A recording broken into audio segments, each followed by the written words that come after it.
My channel. In this video, I just want to share with you guys how do I practice IELTS speaking.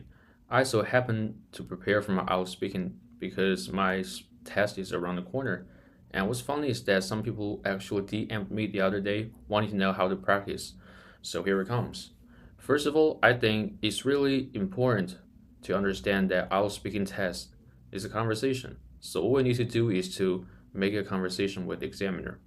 I've heard so many people on the internet complaining about how low score they get eventually, even though they try to have a conversation with the examiner. However, I think one of the common mistakes they may make is that they try to use over complex sentence structures and lexical chunks. More importantly, they use them the wrong way, so that's why they just got a low score. This is exactly what we need to avoid because this is a conversation. And what we need to do is to tell the examiner or express our feelings right away, right? Especially in part one and part two. It's a conversation with the examiner, and we can tell the examiner whatever that comes to our mind. Let me just give you one example. For example, if the examiner asks us, do you like eating sweet food? I can answer like that. Well, I was such a big fan of sweet food when I was a child because I thought it helped me blow off some steam and make me thrilled. However, when I grew up, I want to have a balanced diet and I want to look skinny, so that's why I try to get away from sweet foods. You see, I did not use any over complex sentence structures or lexical chunks. Everything I use is really conversational. So that's why my band score probably not going to be higher, but it's okay.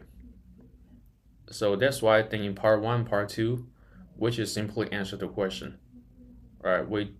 If you are okay, if you know exactly how to use that sentence structure or lexical chunks, you're free to use them. However, if you have no idea, try to use something that you're familiar with. All right. But in part three, it's definitely a different story because in part three, the examiner wants to see if we are critical thinking or if we have logical thinking skills in part three questions. So that's why in part three, we should organize our answers and we should answer the question in a structure. Let me just give you guys an example. Do you think it's important to reward children?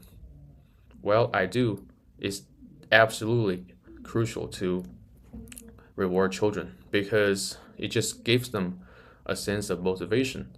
And if they know they are recognized, they are likely to dig in deep in what they're doing. For example, many children will spend more time learning and asking questions when they come across some problems they don't know at school. So in the process, they're going to pass the exam with flying colors or even apply for top-notch universities in the future, which is exactly what many parents expect from their children. So that's why it seems to me that rewarding children is so important, especially we should reward their children at the right time.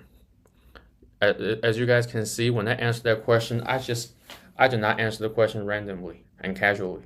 I answer the question in a structure, right? And I'll use my logical thinking skills to answer the question step by step. So that's the difference between part three and part one. Part one and part two are conversational. Part three is a little bit more academical. So when we are answer questions in part three, we should be careful and we should pay close attention to the logic behind it. Especially, we should point out the mechanism behind the phenomenon. And I have explained that as well. And I have explained that, as you guys can see, because the question is why it's important to reward students. I said that because it inspired them, right? So gradually, they're willing to spend more time, things like that. This is the mechanism, and the outcome is they're going to spend more time learning, and they're likely to pass the exam with flying colors. Eventually, they can get into top-notch universities in the future. So if you just get a hand of two secrets when you're preparing for the IELTS speaking, I'm sure that probably you cannot get a really high score, 8, 9, or 7.5. These are really high, but I'm sure you can get your ideal score. Yeah, your ideal score. That's my secret to practicing IELTS speaking, and I hope this video can benefit you guys to some degree. If you guys have any questions, please leave your comment on the comment section. We can interact with each other, and I'll see